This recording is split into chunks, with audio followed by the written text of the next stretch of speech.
اعوذ باللہ من الشیطان الرجیم بسم اللہ الرحمن الرحیم قل یا عبادی الذین آمنوا. دیکھیے پھر آگے آئیے، سیدھا یا ایھا الذین آمنوا نہیں ہے، یہ مکی صورتیں ہیں. قل یا عبادی الذین آمنوا، کہہ دیجئے اے نبی، اے میرے وہ بندو جو مجھ پر ایمان لائے ہو، اتقوا ربکم، اپنے رب کا تقوی اختیار کرو. جن چیزوں سے اس نے روک دیا رک جاؤ، اور تمہارے اندر اس کی رضا جوئی رہنی چاہیے. للذین احسنوا فی ہذہ الدنیا حسنہ، جو لوگ نیکی کی راہ پروش اختیار کریں گے، احسان کی روش اختیار کریں گے، ان کے لیے اس دنیا میں بھی بھلائی ہے. وَأَرْضُ اللَّهِ وَاسِعَةٌ، اور زمین اللہ کی بڑی وسیع ہے. اگر یہاں رہتے ہوئے تمہارے لیے توحید پر کاربند رہنا ممکن نہیں ہے تو ہجرت کرو. انما یوفی الصابرون اجرہم بغیر حساب، یقیناً صابروں کو، صبر کرنے والوں کو ان کا اجر پورا پورا دے دیا جائے گا. یوفا بھی ہے، پورا دے دیا جائے گا، پھر بغیر حساب بھی. اس کا مطلب ہے مزید فضل جو ہوگا وہ بغیر حساب ہوگا، اس میں کسی حساب کا سوال نہیں. قل انی امرت، اب دیکھیے پھر وہ جو شروع کا مضمون تھا یہ اس صورت کا عمود ہے، کس طرح بار بار آئے گا. اب قل انی امرت ان اعبد اللہ مخلصا لہ الدین، کہہ دیجئے اے نبی مجھے حکم ہوا ہے کہ میں اللہ کی بندگی کروں، اس کے لیے اپنی اطاعت کو خالص کرتے ہوں. یہاں میں چاہتا ہوں تھوڑی سی وضاحت کر دوں. دیکھیے عبادت کے آپ یوں سمجھیے کہ ایک عبادت کا ظاہر ہے اور ایک عبادت کی اصل حقیقت ہے. پھر یہ کہ ایک اس حقیقت میں بھی ایک روح ہے اور ایک اس کا جسد ہے، ایک اس کے رسومات ہیں. رسم کہتے ہیں کسی شے کی ظاہری شکل. عبادت کی رسم جس کو مراسم عبادت کہتے ہیں، یہ مراسم عبودیت کیا ہیں؟ جس کی آپ عبادت کرتے ہیں، اس کے سامنے جھکتے ہیں، اس کے سامنے ادب کے ساتھ کھڑے رہتے ہیں، اس کے کچھ حمد کے ترانے گاتے ہیں، اس کے سامنے سجدہ کرتے ہیں. ان کو ہم کہیں گے مراسم عبودیت. رسم کہتے ہیں کسی چیز کی ظاہری شکل. یہ حروف ہے اور یہ رسم جو ہے رسم الخط. اسی طرح یہ قرآن اور یہ اس کا رسم عثمانی ہے، اس کا لکھا ہوا جانا جیسے کہ یہ رسم ظاہر ہے. تو ایک تو یہ چیزیں ہیں عبادت، جسے دنیا میں سمجھا جاتا ہے عبادت، یہ مراسم عبودیت ہے. اصل عبادت جو ہے اس کا بھی ایک جسد ہے اور ایک روح ہے. جسد کیا ہے؟ اطاعت، جس کی عبادت ہے کلی اطاعت، ہمہ اطاعت، ہمہ وقت اطاعت. غلامی، عبد کے معنی ہے غلام. چنانچہ یہ لفظ دو دفعہ ہم پڑھ چکے ہیں کہ فرعون نے کہا تھا بنی اسرائیل کے بارے میں قومہما لنا عابدون، یہ جو ہارون اور موسیٰ کی قوم ہے وہ تو ہماری غلام قوم ہے.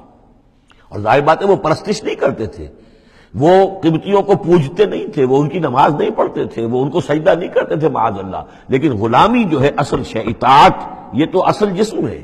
اصل عبادت کا جو ہے جسم، جسد جو ہے وہ ہے اطاعت.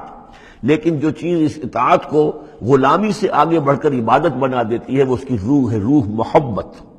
جس ہستی کی اطاعت محبت کے ساتھ کی جائے گی وہ عبادت ہو جائے گی. ایک جبرن اطاعت کی جا رہی ہے. اب جیسے کہ انگریز کی ہم اطاعت کرنے پر مجبور تھے، ہم اطاعت کر رہے تھے، عبادت نہیں کر رہے تھے لیکن اطاعت کر رہے تھے. لیکن کسی کی محبت کے جذبے سے سرشار ہو کر اطاعت کی جائے گی تو وہ عبادت بن جائے گی. تو اللہ کی عبادت کے لیے جو بھی ڈیفینیشن اس کی امام ابن تیمیہ اور حافظ ابن قیم، استاد اور شاگرد دونوں کی ہے، وہ یہ ہے کہ اس کے دو اجزاء ہیں.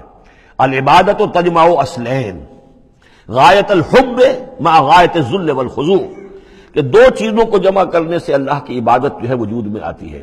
حد درجے کی محبت اللہ کے ساتھ اور حد درجے میں اللہ کے سامنے اپنے آپ کو بچھا دینا، مطیع اور منقاد ہو جانا.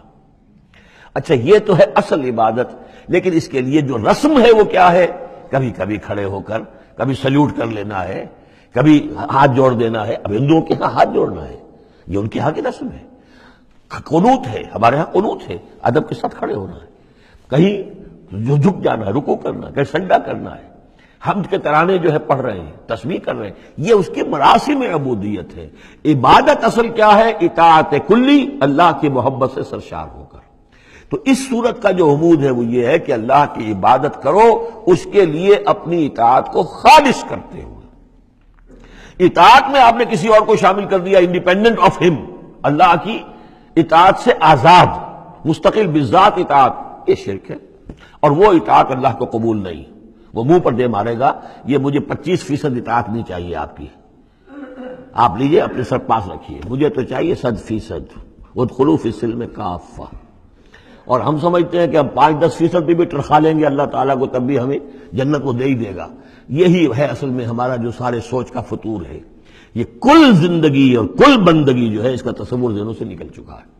یہ تصور ہے جو اس صورت سے اب اس کی جڑ پڑ رہی ہے، اور یہ در حقیقت کلائمیکس کو پہنچے گا چوتھی صورت میں جا کر سورہ شورا میں. تو دیکھیے پھر آ گیا قل انی امرت ان اعبد اللہ مخلصا لہ الدین، کہہ دیجئے مجھے تو حکم ہوا کہ میں اللہ کی بندگی کروں اس کے لیے اپنی اطاعت کو خالص کرتے ہوئے. وامرت لان اکون اول المسلمین، اور مجھے حکم ہوا کہ سب سے پہلا مسلم، سب سے پہلا فرما بردار میں خود بنوں.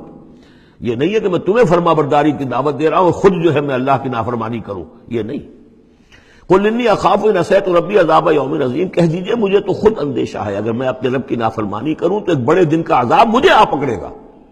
میں اپنے آپ کو مستثنا نہیں سمجھتا، میں بھی بندہ ہوں. اگر میں معصیت کروں، اگر میں اپنے رب کی نافرمانی کروں، ظاہر بات ہے کہ یہ جو ہے اگر بہت بڑا اگر ہے، ظاہر اس کے حضور کا امکان نہیں حضور کے لیے سمجھانے کے لیے ان لوگوں کو بتایا جا رہا ہے. قل اللہ اعبد مخلصا لہ دینی، پھر وہی. حالانکہ دیکھیے ایک بات ہے کہ ایک ہی اسلوب کو بار بار تکرار سے لانا عام ہماری دنیا میں جو ہماری نگارش کے اور جو بھی یعنی تصنیف و تعریف کے اصول ہیں اس کو عیب سمجھا جاتا ہے کہ یہ تو تصنیف و تعریف کا عیب ہے، ایک ہی اسلوب کو آپ تکرار میں لا رہے ہیں. یہ تو کمال اللہ کا ہے فصاحت و بلاغت کا کہ وہ لا رہا ہے اس کو بار بار، اور پھر کوئی بھاری نہیں گزرتا بلکہ یہ کہ اس کے اندر اس کے اور حسن بڑھ رہا ہے. لیکن یہ کہ اس تکرار سے جو ایمفیسس ہے اس کو سمجھیے کہ یہ اسلوب بار بار کیوں آ رہا ہے. پہلی آیت یہ تھی تنزیل الکتاب من اللہ العزیز الحکیم انا انزلنا الیک الکتاب بالحق فاعبد اللہ مخلصا لہ الدین الا للہ الدین الخالص.